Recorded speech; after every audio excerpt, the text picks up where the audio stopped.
Well, it's finally here. The SEC approved the spot Bitcoin ETF for real this time, and the 11 securities have started trading. I want to bring in Coin Stories podcast host Natalie Brunell. And Natalie, so here we go. I mean, obviously the big question, it's always great to talk to you, is, what's going to be next? Is there going to be this huge amount of inflows into these ETFs? And for Bitcoin in general, does this really give us that bullish case finally for crypto? Hi, Cheryl. Great to see you. Yes, we're off to the races and we're on track to smash records in trading volumes for these ETFs. So this is really a legitimizing moment for Bitcoin that will lead to the asset being in every pension fund, every retirement account. Every grandma is going to have some exposure to Bitcoin.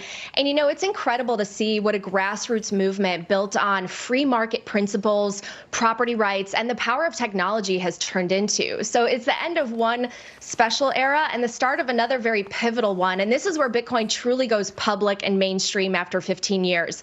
One in maybe 1,000 companies ever IPO, and none have reached a market cap of nearly $1 trillion before going public. And here we have this open source technology network and global apex property having its IPO moment. So this is a rite of passage for Bitcoin to eventually take its place as a dominant force in global macro. What do you say to those, though, that remember the recent news with Sam Bankman-Fried, FTX Global? Well, there's still so much regulatory uncertainty with crypto, but there's nothing more certain now than Bitcoin, and Bitcoin being here to stay. And Wall Street coming in, legitimizing this space was inevitable. They see what all of us see in Bitcoin, which is regulatory clarity, a superior technology, the hardest asset known to humanity, and the best performing investment of the last decade. They're motivated by number go up just like we are. But the best thing is, no matter how many of these firms or major companies or even countries start buying Bitcoin, the supply is inelastic and the rules are unchangeable. And if someone doesn't like one of these ETFs, they don't have to buy it. They can learn about Bitcoin and hold it on their own.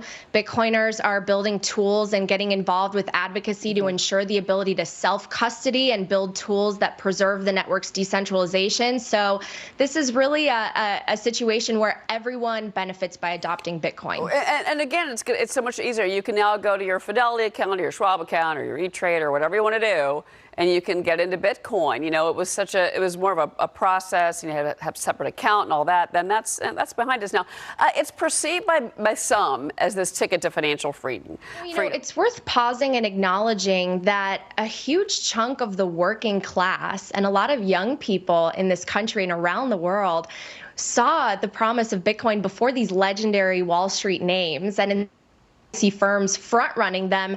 They're the ones selling to Wall Street after accumulating 90% of it. And now they've recruited Wall Street to become Bitcoin defenders and offer security so that even more investors can come in. And more importantly, for everyone who adopts Bitcoin, this is a liberation technology, especially for the working class, because no matter what they say about inflation has come down on their basket of goods, the cost of the basket of the American dream has only gotten more expensive.